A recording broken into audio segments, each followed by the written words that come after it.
চাহিদার চেয়ে 22 লাখ বেশি কোরবানির পশু মজুদ থাকলেও এবার বাজার কমছে না দাম।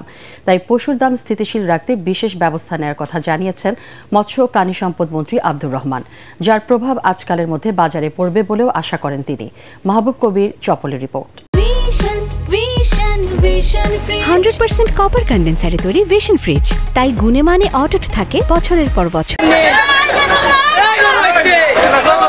কোরবানির হাটে গতবারের চেয়ে গরুর দাম বেশি হাঁকাচ্ছেন ব্যাপারীরা। যদিও প্রাণী সম্পদ মন্ত্রণালয় বলছে এবার চাহিদার চেয়ে 22 লাখ পশু বেশি আছে। হিসাবটা যদি সঠিক হয় তাহলে দাম কিছুটা সহনীয় থাকবার কথা, কিন্তু বাজারে তার উল্টো চিত্র কেন? সাংবাদিকরা এমন প্রশ্ন করেন প্রাণী সম্পদ মন্ত্রীকে। বিশেষ কোনো চক্রের কারসাজি আছে কিনা তাও জানতে চাওয়া হয়। আমি যে পরিসংখ্যান দিচ্ছি এটা তো আমি অসত্য পরিসংখ্যান দিতে পারি না। আমার পরিসংখ্যান সঠিক।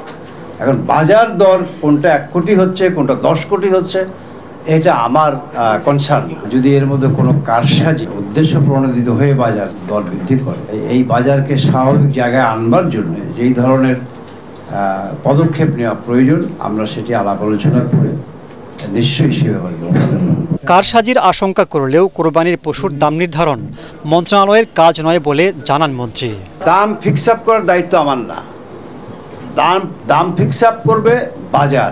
যেটা অর্থনীতির সংজ্ঞায় বুঝি যে সরবরাহ এবং চাহিদার যদি সমন্বয় থাকে তাহলে সেই ক্ষেত্রে বাজারই নির্ধারণ করে থাকে তার বাজার মূল্য।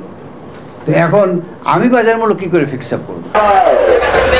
এবার রাজধানীতে কোরবানি হবে প্রায় 25 লাখ পশু।